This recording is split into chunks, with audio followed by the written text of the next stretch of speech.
Welcome into another edition of SEC Football and Beyond. I'm Neil McCready. Chris Landry with me here as well today. We did about 30 seconds of show prep today, which is my fault. I've got some stuff going on. So welcome into our show. Thanks for being with us. I need to move my seat. I'm trying to fix myself in the deal. The screen's kind of weird. It's all fine. You're not here to look at our faces. You're here to hear our thoughts. SEC football gets started tomorrow. Chris, on Tuesday when we came on, I think I hit you with the curveball because I don't think you knew about Hurricane Delta at the time.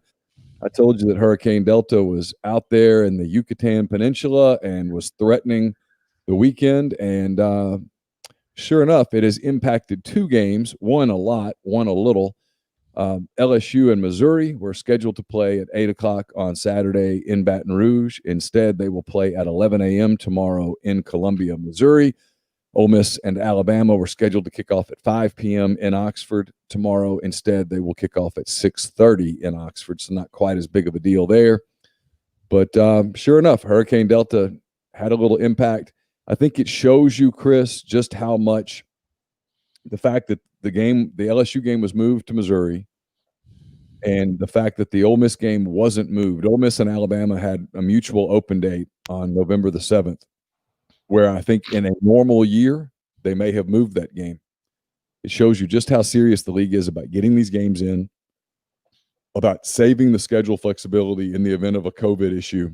And they made that perfectly clear about picking up LSU and moving them to Columbia, Missouri, and say, hey, let's get the game in. This year is about fulfilling TV contracts, and if you needed more proof of it, you got it on that when they moved LSU Missouri to Columbia. Yeah, they're so good now with the Doppler radars and things to be able to tell you. Now they can't tell you on Tuesday what it's going to be on Friday, but they have been pretty accurate. I am in Baton Rouge, where obviously the LSU game was scheduled, and I can tell you it's going to hit. And by daybreak tomorrow, it will have passed through and we'll be getting out of there. But we don't know what's going to be there. Now, it's still going to be, and God bless them, it's probably going to hit Cameron Parish again. That's where Hurricane Laura, for those of you that are not as familiar with Southwest Louisiana, they're going to get hit again. So got 25,000 people that are still in hotels from Hurricane Laura. They're now going to hit with another one. You've got houses that have got those blue harps as they're got massive destruction from Laura. Now it's going in there again. So just pray for those folks. But Baton Rouge is going to be on the east side of it. It will probably be Category 2, lots of rain, and, we don't know what it's going to look like. So in theory, I don't know. Maybe it could have been playable. You don't want to have Missouri can't be coming in today and fine. So it made all the sense in the world, and that's what you need to do. So, and I think where this storm is headed, it's going to bring some rain potentially in some places, but by moving the Ole Miss Alabama game, that's just the direct result of when they anticipate where some of the rain is going to be and when it's going to be heaviest. And so we adjust the times forward, backwards accordingly. So look, it is important to get them in, and you want to save a bye week if at all possible, because we're seeing this more and more. And we're definitely, those you don't know, I'm very involved in the NFL, and we're dealing with that right now. With games getting pushed back consistently now. We're going to have a Tuesday night game.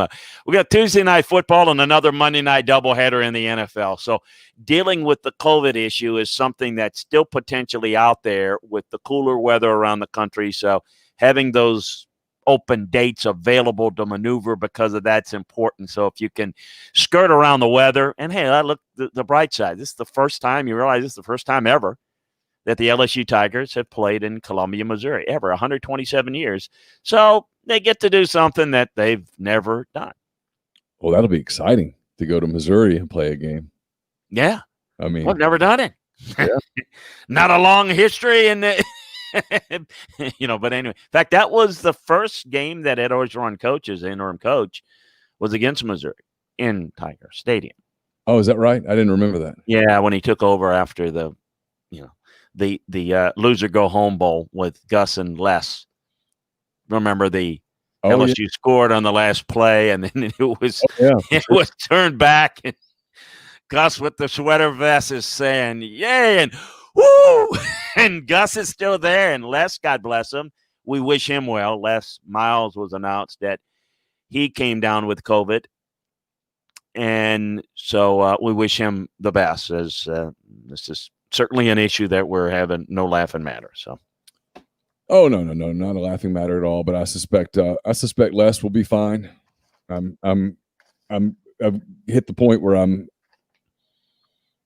can be sympathetic and say, hey, good luck with your recovery and all of those things. But the odds are overwhelming that they will indeed recover. I hope he's well, but after watching his team play, I think he should request a 3-week quarantine just because, not for COVID reasons, but for football reasons. A football quarantine. Yeah. All right. So let's talk about some games coming up. Pretty full slate. It is a full slate in the SEC. Everybody's getting started. So we'll start with the one that we just got through talking about, the game, but not the game itself. LSU is at Missouri now. I guess they'll wear the same uniforms they were going to wear. LSU wears white at home, so they'll probably wear white on the road, which means Missouri will wear some form of a black jersey and all that stuff. So it'll look exactly like it was going to look. I'm looking for an updated line on this, Chris. There it is. It opened at 19. It is now across the board steady. LSU a 14.5-point favorite at Missouri. LSU looked pretty good against Vanderbilt. What's the, I guess, first of all, from a football standpoint, having to pick up and travel when you weren't preparing for travel, does that take anything away from LSU here? Not as much as I think people think. I think right now we're all in an adjustment period. I do think this year is of how you have to adjust practices. Look, I mean, it would be a bigger adjustment if they had to deal with playing the home game and trying to avoid when they could practice. I mean, they couldn't do walk. I mean, there's a lot of things. I don't think it's a bigger deal. I think it's a bigger deal, with all due respect, if this game was a better opponent. I think it could have an effect. Have an effect potentially, affecting the outcome, two different things. I think this is kind of a game in which that they'll be able to handle on personnel and personnel alone. This is not a great matchup for Missouri, but yeah, a little bit of a distraction for LSU. I'm not gonna downplay it in that regard, but I don't think it's significant. All right, give me a scenario where Missouri is competitive in this game. Well, they're going to have to do a better job defending the run. Now, I do think that Tennessee's offensive line is run blocking better than LSU. Certainly, it's how I got them graded, and they allowed 400-plus yards of total offense, and it just didn't play very well against Tennessee. So they're going to have to play well, better. They're going to have to defend the run. That's what LSU is going to want to do. And they're going to have to get a good game out of it. And I like the kid, the quarterback. I don't know if you've had a chance to really watch him play a little. Basilic is a really talented young guy, and I think they've got something. So, I think the formula is to get out to a quick start. It's never a bad thing, but I think it's essential in a game like this. And I think create some turnovers defensively, because I don't think they'll be able to stop LSU, but I think you can create some turnovers, create some short fields. I think it's going to be difficult with the young quarterback, with a lot of the rush pressure that LSU is going to bring. It's going to be very difficult, and I think the turnovers are going to be more on the opposite side with Mizzou. So I think it's a tough game. I really do for them. Yeah, I do too. I think this is a game LSU wins handily. I actually think LSU covers that line fairly easily. I don't like this Missouri team. I've watched them a little bit, and nothing about them stands off the page. Nothing jumps at you and says this makes them fun to watch or interesting to watch or intriguing or whatnot. They're frankly kind of a boring club so far. Yeah, Roundtree's a good back. There's just not a lot of playmakers, and it's part of the problem. We've said it before, but, Coach Drink is going to have to find a way to recruit better.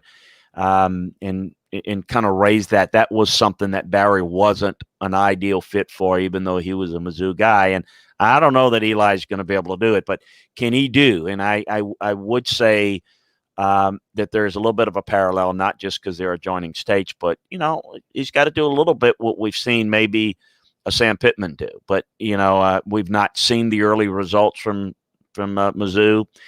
We'll see if it gets better as the year goes along, and we'll see what the recruiting trails bring in. All right.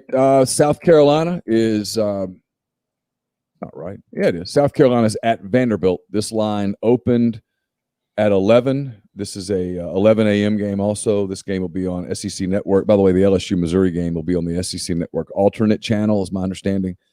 I was originally scheduled ESPN, but ESPN had to adjust on the fly like we all did. So this started at 11 points, South Carolina, an 11-point favorite at Vanderbilt. It has moved to 13.5 across the board, 13.5. South Carolina giving almost 2 touchdowns to Vanderbilt on the road, Chris.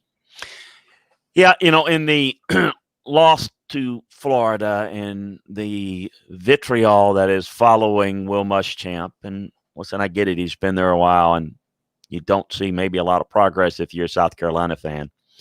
The things that the film shows, that when you're a little bit more objective and calm and looking at it, is, they defended the run pretty well against Florida, and they ran the football pretty well early until they had to abandon it.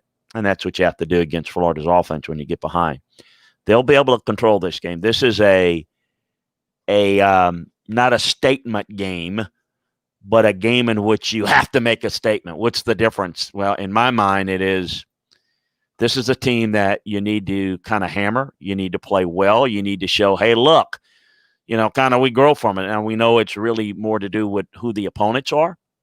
But I think that's the real key is in this game, you've got to be able to figure out a way to get the offense humming, run the football, control this game at the line of scrimmage. I think that's going to be key, and I think they win this game going away. I do too, and I'll tell you this, if they don't, it's funny, we talk about in a COVID year, no coach is really on the hot seat, blah, blah, blah. It's always interesting, even in a COVID year, even when the money's not there, when the emotions start running high during a season, you do start to wonder, what if? And I think Will Muschamp is approaching that what if range. I mean, I did this all last year, Chris, with Matt Luke. We're all year, I would ask week after week after week to people who were in control, is there a scenario where Matt Luke's in trouble? And the answer was always no, there's really not. And then as the losses piled up, that began to change. Will Muschamp can't afford to lose a game like Saturday. He can't go to Vanderbilt and lose knowing what's coming. All of a sudden, people go from we can't afford it to we can't afford not to.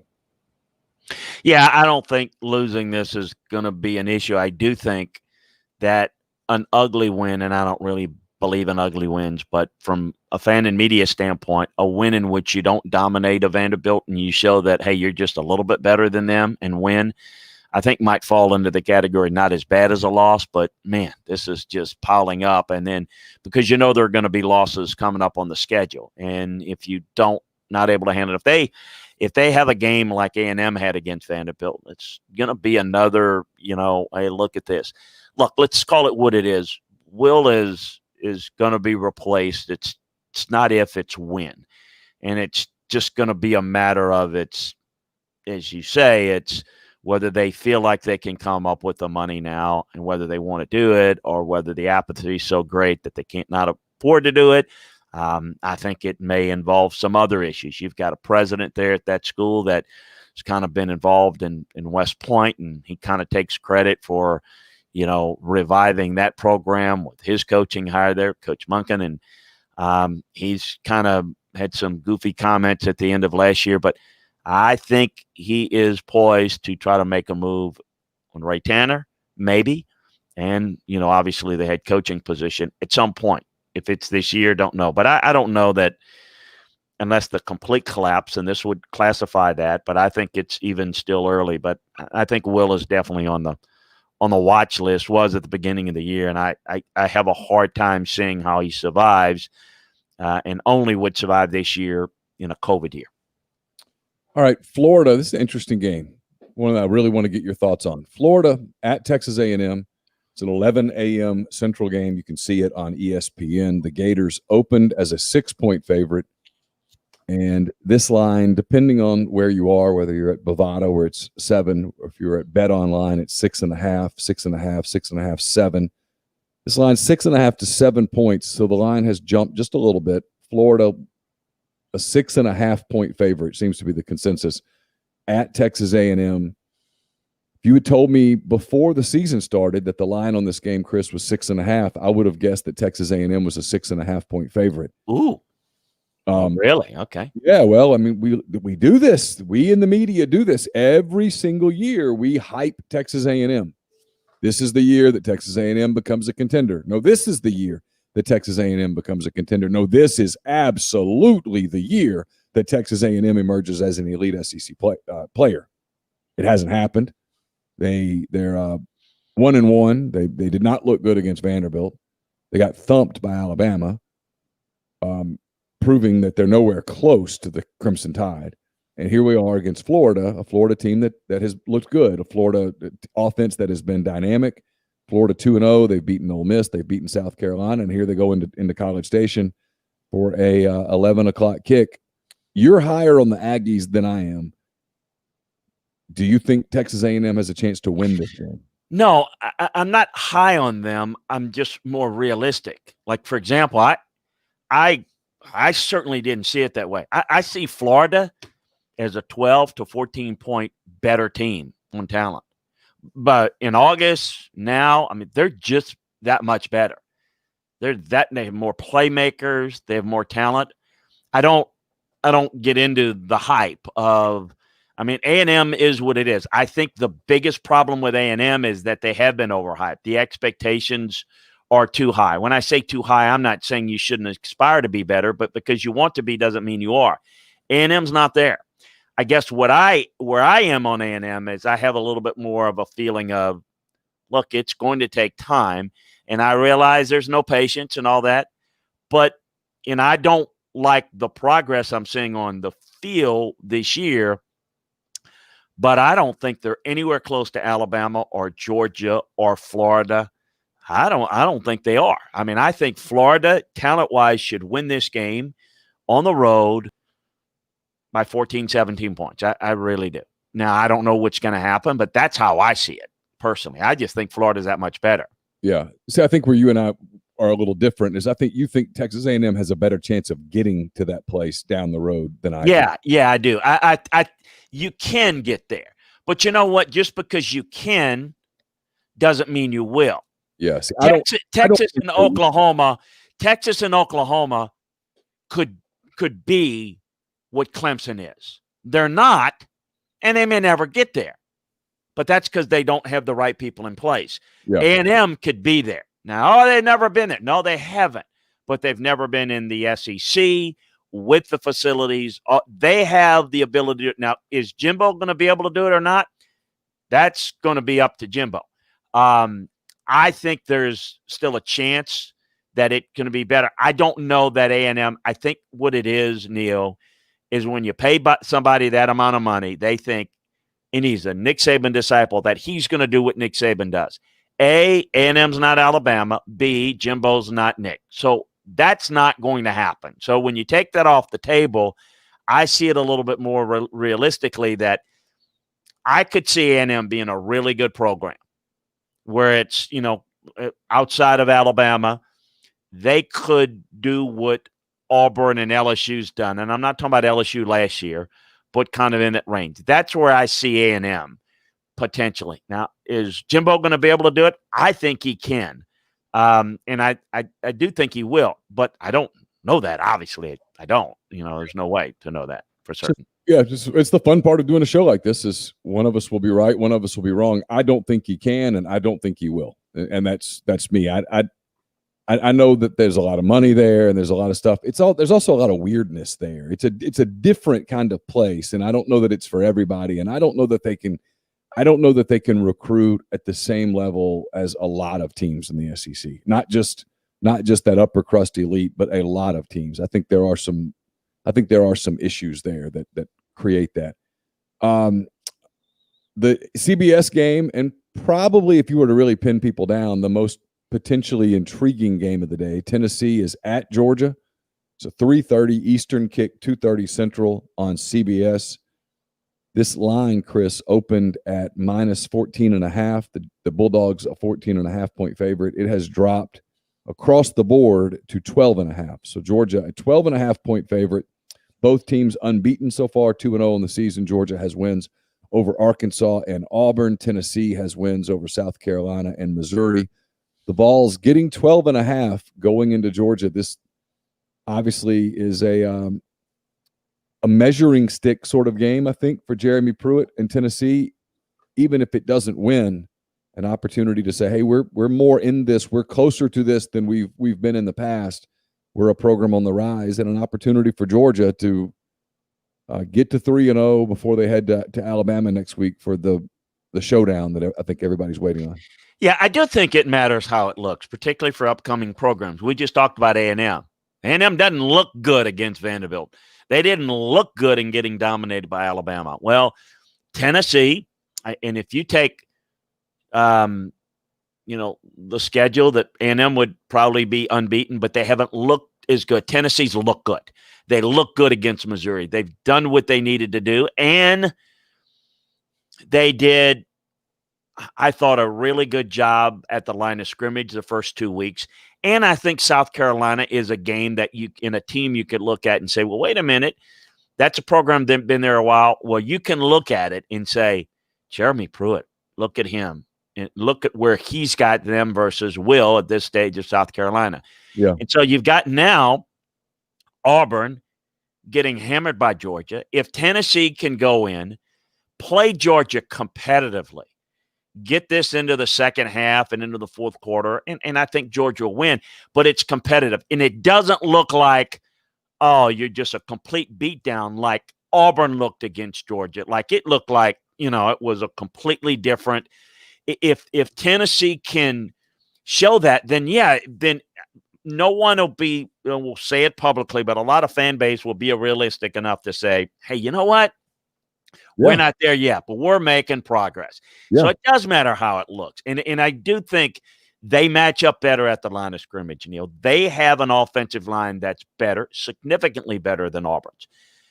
They're going to get challenged big time by an outstanding defensive front of Georgia that can bring it. So how well it looks in the games within the games with that aforementioned offensive line. What can Garantano do against this defense that plays tight coverage and plays good defense on all three levels? And then defensively, I think that Tennessee might be able to hold on a little bit against this Georgia offense. But by the same token, we're looking at Georgia differently. There's a higher expectation. Georgia's a dominant defense. They ran the football better last week. Can the passing game continue to progress? And that's so. I think to me, anything can happen. I would be very surprised if there was an upset here. I think it's only margin of victory, and I do think how it looks is important for Georgia and Tennessee because different programs are at different levels, and I see Tennessee, quite a bit behind Georgia. But I will say this to wrap it up. Jeremy wants to build a team kind of in the same image of what Kirby does. Physical and then there's a little bit of bad blood there for Cade Mays and some other situations, but they're not exactly sending Christmas cards to one another. Jeremy and Kirby, that is. But there's a lot of wanting to build that program the same way because they're both defensive guys, great offensive line, build a great defense, and you want to have a quarterback that protects the football. That's the formula. And so I think they're looking over at the program that they'd like to be in addition to the program right now they'd like to eventually like to beat. Yo, I agree. So what do you think about this line, 12.5? Because I've gone back and forth on this. There's a part of me that thinks Georgia covers that, and there's a part of me that thinks Tennessee's ready to play Georgia within 10 points or so. I think you're going to, through the first half and into the third quarter, you're going to say, oh, this is going to be close. I think Georgia's going to end up covering that by the time the game's over. I think what it is with Georgia, they're a different type of team that, no, they're the anomaly now. It takes 4 quarters to impose their will on you. Now, they imposed their will on Auburn early, and so it looked and felt like a blowout early. This won't look and feel like a blowout. In fact, it won't be one until the very end. And I think the fourth quarter, that's where the might will kind of show up. It's the way I see it. Look, I look at it as Georgia plays their game. They're going to win and going to win decisively. I think Georgia's the key factor here. They're determined. I don't think Tennessee can win. I think Georgia would have to help the cause. I think Georgia wins. I think they win in a 4-quarter game. And I think in the end, it's probably 14, 17 points in that range. Okay, interesting. All right, here's a line, Chris, that has really surprised me this week. Arkansas, winners of 1 game in a row in the SEC. I think when you lose 20 in a row, you get to claim one as a winner. Yeah, 1 in a row. I was about to say. I like how you phrase that. Arkansas with the 1-game winning streak. They hit the road at Auburn. This game is a 3 p.m. game on the SEC network. This line, Chris, opened at -16. Auburn -16. It has shifted to either 13 or 13.5. The smarts, if you will, don't like the Tigers after that performance last week in Athens. Arkansas now getting 13.5 at Auburn. A lot of commonality here. Chad Morris, the former Arkansas coach, is now the offensive coordinator at Auburn. Barry Odom's been in the league as a head coach at Missouri. He's now at the defensive coordinator at Arkansas, so he knows Malzahn. He's coached against him a lot here. I'm surprised, Chris, frankly, that this line is as low as it is. 13.5 looks low to me. If you had told me in August that, hey, Neil, the line on the Arkansas-Auburn game will just be 13.5, I would have thought, no way. What happened? Did Nix get hurt? Did something happen? But tell me why the line's this low. Well, the line's this low because people react to what they saw most recently. So what do they see? Auburn getting manhandled by Georgia. And in their eyes, they see Arkansas beating Mississippi State, who, beat LSU, the defending champions. And again, styles make fights. So people just kind of assume that Arkansas is really that much better. They're not. Well, this is Vegas, though, Chris. This isn't a bunch of but remember, though, Vegas makes a line based upon not who's better by how many points. They're trying to get money on each side. Yeah. So this is what the fans think, and I think it's moved because of that. Okay. That's why I mean, personally, you said it started at 16-ish. I'm not a line guy, but 16-ish is about right to me. But it's gone down to, like you said, 3-4 points. Why? Because I'm definitely taking Arkansas. Arkansas looks good. Auburn's better. I don't know that they're a lot. I don't think Auburn. I think Auburn's got some issues as it relates to upper tier teams. I don't think Arkansas is there. There's kind of a caste system yet, and I do think it's positive. I think this is where Auburn gets well, and this is kind of where Gus and kind of survives, right? I mean, they look awful and they respond. They always play well against Arkansas. Arkansas has been really bad, though. This is a different Arkansas. I get it. I don't know if Auburn's going to win by 14 or 17 or 21. And I know, well, that's what we want to know. Well, I think Auburn's going to win.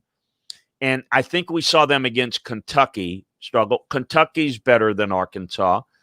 And Auburn struggled with them. I think Auburn's going to be able to pull away in this game. I really do. I think that Bo Nix is going to have a good game. I think that they're going to have more time, to be able to throw. Listen, don't get fooled by it's not that Arkansas is better than Mississippi State. Mississippi State has more talent than Arkansas. It was styles make fights, and we went over that on Tuesday that Mississippi State just poorly coached in terms of how you match up. I don't think we're going to see that. I think Chad's going to have success throwing the football on Arkansas in a different way. I think, although they haven't played well on the offensive line, I think you'll see Auburn's offensive line play a little bit better this week. So, look, I think Auburn's going to win. I don't know by how many points. It may be, 13 points, 10 points. I think it's probably more towards 17-ish. So that's kind of how I see it. But I mean, does that make sense? I mean, I think that people see it as about a 17-point game. I do, and then I can see fans reacting because fans are not looking at tape. They're not seeing matchups. They're seeing, well, wait a minute, Arkansas beat Mississippi State, who beat LSU. Auburn, got lucky to beat Kentucky and got hammered by Georgia. Well, I'm betting Arkansas because I think they'll keep it close, maybe even win. A lot of people think Arkansas is going to win, because they're reacting to that. And who knows? We'll be coming here Tuesday talking about an Arkansas win. I don't see it. I think Auburn doesn't solve problems this week. I just think that they're better in terms of where they are. Yeah, so my take on Arkansas is this, and I've watched them a couple of times. One, they just happen to be on. Two, I have a daughter that goes to school there, and so we keep up with it. It gives us something to joke around about. My take on Arkansas is this. They're better coached this year than they were in the past couple of years. There's no question that the kids are playing with a little more belief. They're playing harder, all those kind of intangible things. Offensively, Franks gives them a little stability at the quarterback spot that they didn't have before, but they're still fairly anemic on that end of the field. Defensively, you can tell that they're well coached. They get in the right spots. They're probably not athletic enough to do a lot of the things that Barry Odom would like to do, but they're steady over there. Not good, but steady and well coached, have a good plan, etc. I think this is a 17-point Auburn win.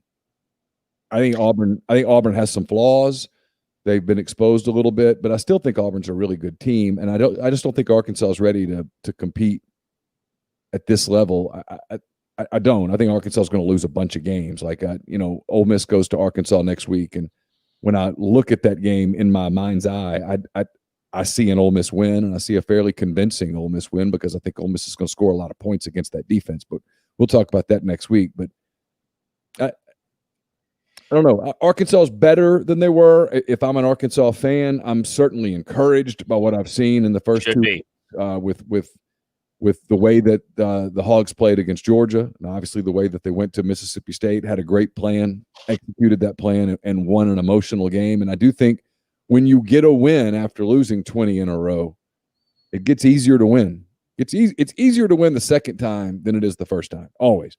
So it's interesting, but I think Auburn covers this line. Hey, real quick, I'll throw out some notes because I do this, and this is some of the details in the film room breakdowns over at Landry Football. Cheap plug, but go into a lot of the football part. But I do have some information that is gathered on some trends that people like, betting trends. Okay, so Arkansas is 4-0 against the spread in the last 4 games. Now, that's including last year, so that doesn't matter. They're 4-0 in the last 4 games as an underdog, and 4-0 against the spread in their last 4 conference games. Auburn is 2-5 against the spread in their last 7 games after accumulating less than 100 yards in the previous game. So that is the vote for Arkansas in terms of betting trends. The Football Eye says it's going to be a win and a potentially significant win. And I think it's going to come down to quarterback play because neither one of these teams are running the football very well. I think Bo Nix is going to play well. I think you're going to see Seth Williams get some matchups, and that's going to be the difference. And again, people say, well, the difference is Arkansas is going to have a harder time dealing with this type of offense than they did in playing the soft cone against Mike Leach. And I know most people don't get that. Oh, wait a minute. I thought, Leach. It's a different style, and I think you're going to see Auburn have more success. I agree with you. We'll get to the other games in just a minute. I want to first tell you that this podcast is brought to you by Jupiter Security Systems based in Madison, Mississippi. Jupiter Security Systems provides your business with a help desk allowing you to get software at a much cheaper price than you would pay going directly to Microsoft are the different cybersecurity services. Jupiter Security Systems offers businesses the full Microsoft 365 suite, email spam protection. They monitor their workstations and servers as well. Jupiter doesn't see your data, by the way, but they'll know if malicious applications get installed on your computers. They can set up remote monitoring on a computer regardless of the location. So don't spend money on getting your employees new laptops to work remotely. Instead, let Jupiter monitor their home computers and protect your data wherever you choose to work. Jupiter Security Systems offer cybersecurity and monitoring. It is ADT for your computer systems and data, and it's very affordable with a flat price and no hidden add-ons. For more information, call Eric at 601-519-9583 or email info at jupitersecurity.net, or you can visit jupitersecurity.net. We're also brought to you by Blue Sky. Blue Sky believes in being fast, fresh, and friendly. Throughout the thoughtful layout and cleanliness of their stores, Blue Sky hopes to provide customers with a fast and easy buying experience. From services to products, Blue Sky plans to keep things fresh and always provide the freshest flavors of their brand name products and the best services available. They even bring in some of the newest products on the market to their stores to provide an even better customer experience. A smile can say it all. Blue Sky wants to show their customers that they care about them and their shopping experience. They'll always strive to improve their efforts to accomplish exactly that. So check out Blue Sky today at any of their 48 store locations across the Southeast. All right, Chris, let's see what we got here. Get back to my sheet. There we go. Get into this evening portion of the SEC, which is a little lighter than it was going to be originally. Ole Miss and Alabama. Game was originally scheduled to kick at 5. They'll kick at 6:30 at Vaught-Hemingway Stadium, about 8 minutes from where I am right now. This opened as a 24-point line. It has pretty much held there. It's now 23.5. It's moved down a half a point across the board. Alabama, a 23.5-point favorite at Ole Miss. Here's my question, Chris. We'll start with this one. If the weather forecast is right, and again, we're still 30 some odd hours out. If the weather forecast is right, it's going to be pretty wet here, and there's going to be some wind. Weather will be a factor. Does that help one team or the other? Well, I think if you have a really sloppy track, it can neutralize some of the speed. And I do think, in general, look, if you put two teams, and I would consider this a kind of a lopsided personnel, for sure, one versus the other. You put them on a field that's a normal field, good field. It's a decisive. So if you put it on a bad field, well, what you might do is the ability to cut, the ability to maybe be as explosive, to be as dominant. Maybe there's not as many points, and so the game might be a little bit more competitive for longer, and the game might be in doubt. And so I do think, in general, a really overly bad day, like excessive rain, excessive footing problems, definitely win. Those things would take the underdog and maybe give them a better chance, because even though it affects both teams, you have a little bit better chance of making a little bit more of a neutral type game. In terms of the style, it puts a little bit more emphasis on the running game.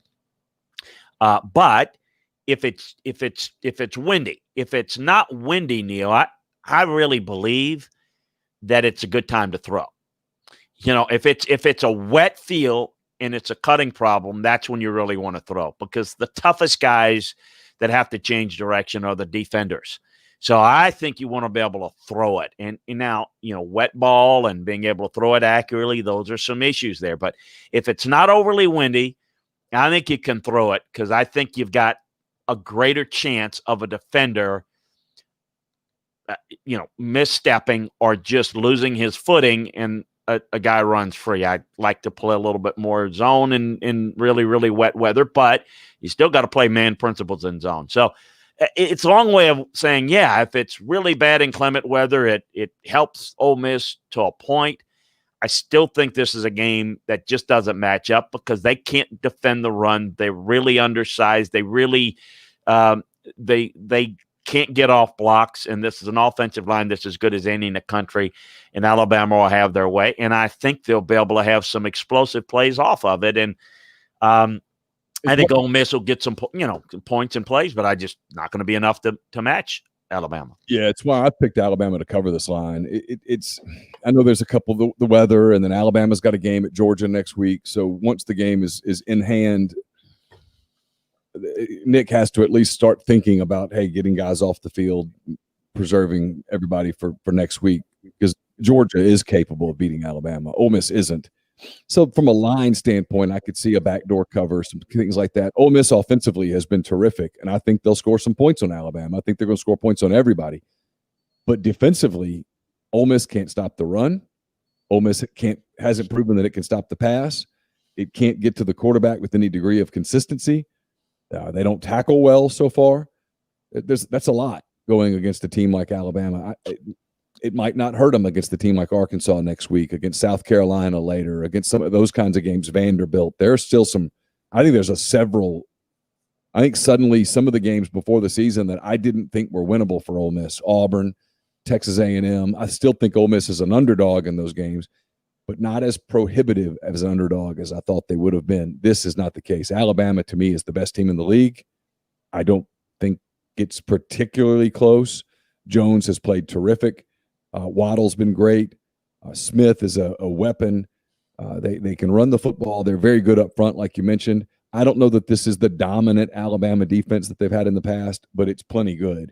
And they're athletes all over the place. So I think Alabama's the class of the league, and I think Alabama wins easily / handily on Saturday. From a betting standpoint, the line's probably about right, and it just kind of comes down to how long Alabama stays engaged in this one, and I don't know the answer to that. Well, and it does matter from a weather standpoint. If you're talking about the line, it could affect, some of that in terms of the margin of victory. But I think it'll be a bloodletting over 4 quarters, and I think it'll gradually, may not look like it for a while, but I think they'll win, and I think it'll be along those lines where the line is, a little bit above that. Yeah, that's what I think. I think about 28 points. All right, this is an interesting game, Chris. It really is. I'm interested in strategy matchups here. It's an important game for both teams from a record standpoint. Mississippi State, off that loss to Arkansas in Starkville, they hit the road. They go to Kentucky. This game kicks at 7:30 Eastern, 6:30 Central on SEC Network. The line opened at Kentucky -2.5, and it is basically held there. It is -2 just about everywhere. A couple places it's dropped to 1.5. But Kentucky, we'll call it a 2-point favorite over Mississippi State. Here's my question. Kentucky, as Lane Kiffin and some other coaches have said, I've listened to on the SEC coaches teleconference, that kind of thing, likes to play 3 deep.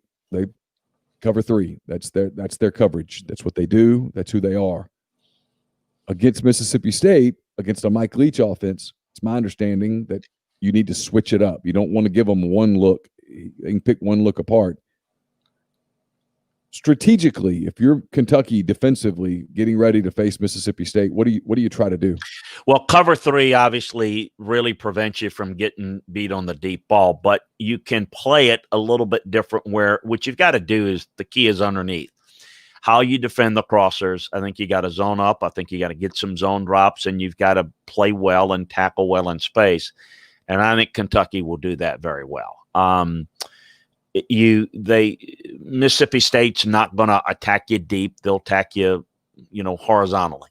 And, so I think that what you have to do, now all you have to do in a lot of the cover 3, basically it's just a matter of playing your outside defenders just a little bit at the snap, a little bit shallower, and you got really a cover 1 look, and which kind of goes into can drop into a cover 3. So I think they're matched up pretty well and are positioned pretty well. But I will say this: they've given up 7 touchdowns thus far, and they're given up 280, almost 280 yards passing thus far. So I think Mississippi, and again, look, people, this is where stats are for losers in this regard, in that Mississippi State leads the country in yards per game. And they're going to do that. They're going to always do that because they're going to throw a lot of cheap yards. What you've got to do is it's not so much worrying about what's behind you, but coming up, tackling in front of you so that they don't eat up a lot of yards to where they can make a lot of plays after the catch, run after catch, because that's where they eat you up. That's where they ate up LSU. They had 385 yards and 3 touchdowns after the catch against LSU. After the catch. That was part of their almost 700 yards passing. No, I think Kentucky defensively will play it pretty well, even though they've struggled in pass coverage. I think they will be schematically prepared pretty well. I think the key is going to be is you can hold them down, Neil, but if you don't score points, if you can't run the football, that's going to be a problem. So this game will be decided because this Mississippi State defense has some talent. If Kentucky can't score points, they're in trouble because you can stop them and stop them and stop them. But if you don't capitalize, Mississippi State will score some points. They'll end up scoring 27. They'll end up scoring 24. Even if you play good defense, can you score 30? That's the key. I think they're desperate for a win. I think that I just don't see this team going 0-3. I think Kentucky gets it done, but I do. That was my question. Mark Stoops was visibly agitated at the end of the Ole Miss game. Got upset at officials. I think a lot of that was anger at his own team. He was mad, presumably about that about the pass interference call in overtime. Mm-hmm. That was an easy call. It was right there. It was anybody could have called that. It was obvious. He was probably more frustrated with his own team for not being able to. If you tell a coach before a game you're going to run for 408 yards today, you're going to rush for 408 yards today. A coach goes, "Hey, where's the post-game celebration? We're winning." When you do that and you don't win, it's a very frustrating thing. I think he's frustrated. I suspect his team is frustrated. Yeah, I'm with you. I think Kentucky comes out and wins this. And I think they win it fairly handily, but there are some strategy things that are interesting. And it's a big moment for Mike Leach now because Mike Leach has given Mississippi State fans the full Mike Leach experience in 2 weeks. Mm-hmm. He took a team down to Baton Rouge and won, and then comes back for his home opener and plays what has been the worst team in the West the past few years and gets beat. That is the Mike Leach experience, and that's not what Mississippi State fans want. They want consistency. They got it for a decade with Dan Mullen, and that's what they want. And I don't know how long they ride a roller coaster before they start going, "Hey, my stomach hurts. I don't feel so good," and that they're on the roller coaster right now. This is a chance for him to steady things a little bit. This league, they still got to play Alabama. They still got to play Auburn. They still got to play a lot of people. If you're going to get it done at Mississippi State, you're beating the Arkansas and Kentuckys of the world. I'm just telling you. And so it's an interesting game. My TV obviously will be on Alabama and Ole Miss. That's the game I'm covering. That's the game I talk about. But I'll have the computer on State and Kentucky because I'm interested to see what it looks like. Yeah, I actually think this is the most intriguing game of the weekend, and in that time slot, we've got Miami, Clemson, Alabama, Ole Miss, and I've got monitor 3 will be Mississippi State, Kentucky for me, and but when you look at the other games, this is the game that has a chance to be most intriguing because Alabama, Ole Miss, Miami, Clemson, Florida State, Notre Dame. I don't think these games are going to be real close. I'm going to watch them and enjoy it, but I think in terms of intrigue, I think this is going to be the fun game. Like I didn't expect it was on monitor 3, the Mississippi State Arkansas game, and I flipped that to 1. As ended up that being the better game, not going in, but coming out it was. tell you, a game that's kind of disappointing in terms of I think we thought going in this would be a battle of undefeated teams. It's not. Texas and Oklahoma, they meet in Dallas. It's a Texas favored by 2. Oklahoma already has 2 losses. They lost at Iowa State. I give myself some credit for that one. I sort of saw that one coming.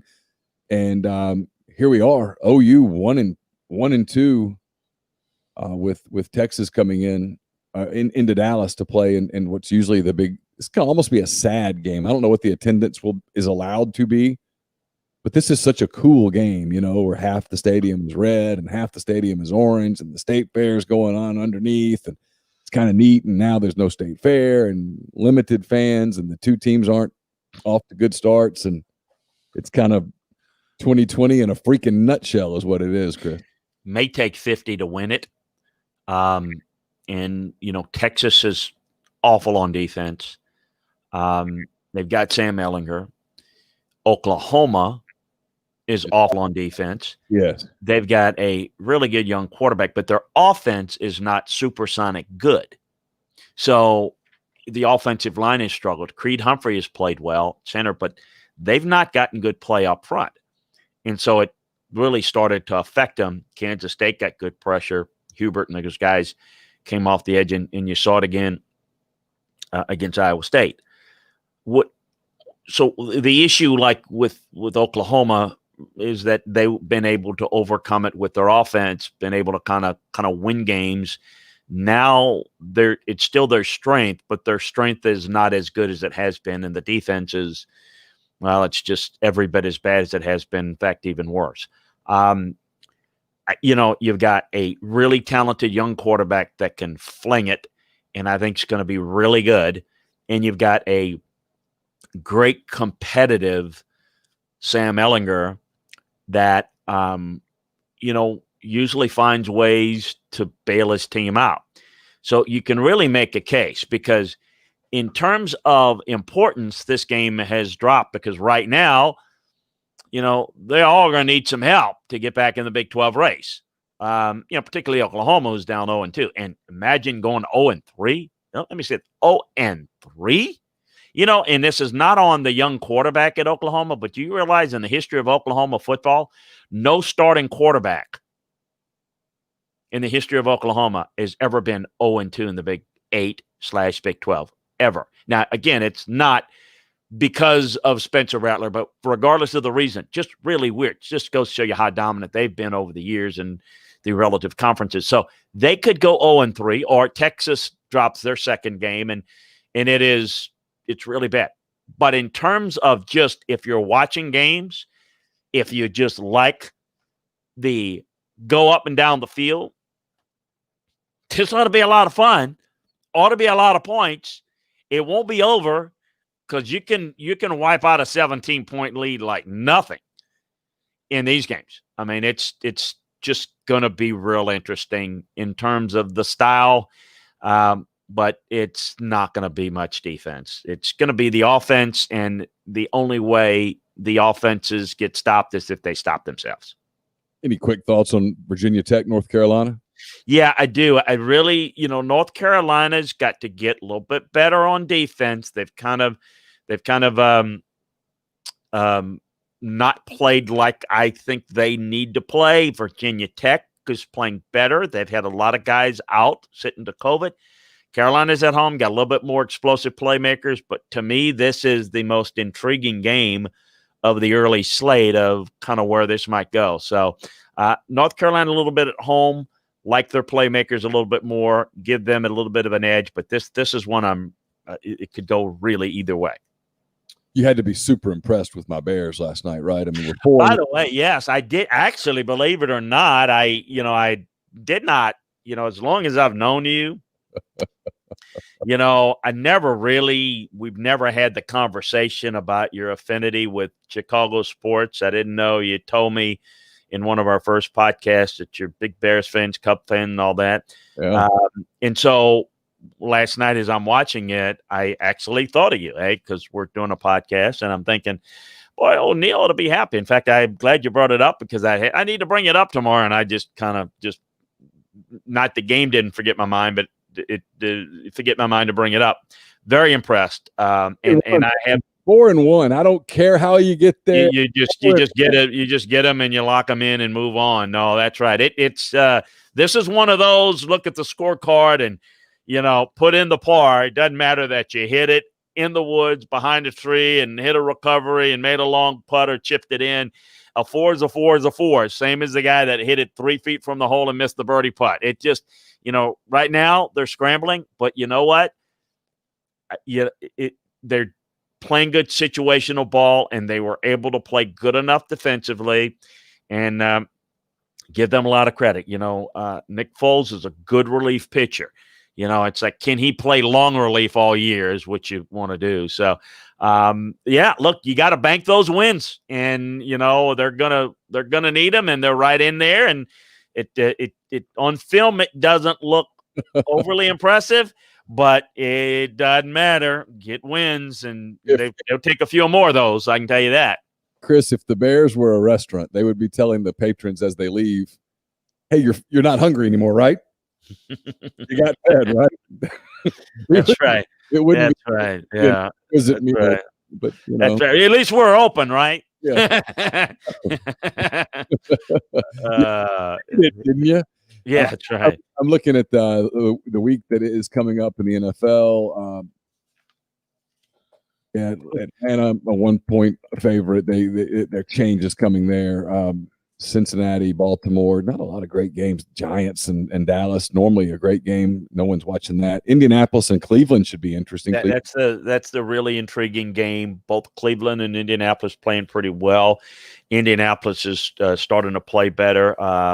Their protection's been really good. See what Phillip Rivers can do in this game. And Cleveland, I thought played pretty well last week. That to me is a really intriguing game. An awful two teams that are on film right now, but that NFC East is just a disaster. But the Giants and Dallas. And then I think it's really interesting, folks. Again, let's remind you, if you haven't followed it, is we're going to have a doubleheader again on Monday. So 5:00 Central. The Patriots are going to be playing their game. Yeah, against Denver. Denver. That game has no betting line right now, so that tells you that Vegas just has no real idea what the situation is. Correct. Which is, and then you got the Tuesday night game, Buffalo, Tennessee. So you got Buffalo, Tennessee, which precipitated the move of the Thursday night Buffalo game next week onto Sunday. So look, we knew this was going to happen. Well, we knew there's a possibility of it happening. But what's interesting is you're going to get a Monday night. You're going to get Sunday night football. You're going to get a doubleheader Monday night. You come home from work, there's Monday night football, go right up into the true doubleheader, and then you'll have Tuesday night football. Which, by the way, I don't know if you've heard that when the MAC starts, they're going to be doing pretty much all their games. They'll be doing most of their games on like the Tuesday and Wednesday night. So when that happens, you'll get all the football you want. We have Sunday and Saturday and Sunday and Monday and Tuesday and Wednesday football. You already have Thursday football and Friday football on, so it'll be 7 days a week. It's a dream come true for you. Yeah, there's a game tonight, Georgia Tech and somebody tonight. Louisville. It's actually a pretty good game, ACC game that we'll see. We'll see if Georgia Tech can get back on track. Louisville's starting to play a little bit better. That's the one thing we didn't have sports for a long time, and now we have all the sports we could want. NBA Finals tonight, Major League Baseball playoff game tonight, the Rays and Yankees are deciding Game 5. So there's plenty of sports for whatever your fancy is, and we'll be back on Tuesday. We'll look back at Week 3, and we'll start looking ahead to what should be the regular season game of the year to this point. That's Georgia at Alabama next Saturday night in Tuscaloosa. So we'll come back and we'll talk about what happened in all of these games in Columbia and Oxford and College Station and Auburn and Lexington and across the board, and get you ready for Week 4 in the Southeastern Conference. So for Chris Landry, I'm Neil McCready. Have a great weekend. Stay safe out there. And if you're in South Louisiana, you're certainly in our thoughts. We hope that you hold steady through Hurricane Delta, and that you're with us on Tuesday when we resume again. So until then, for Chris, I'm Neil. Take care.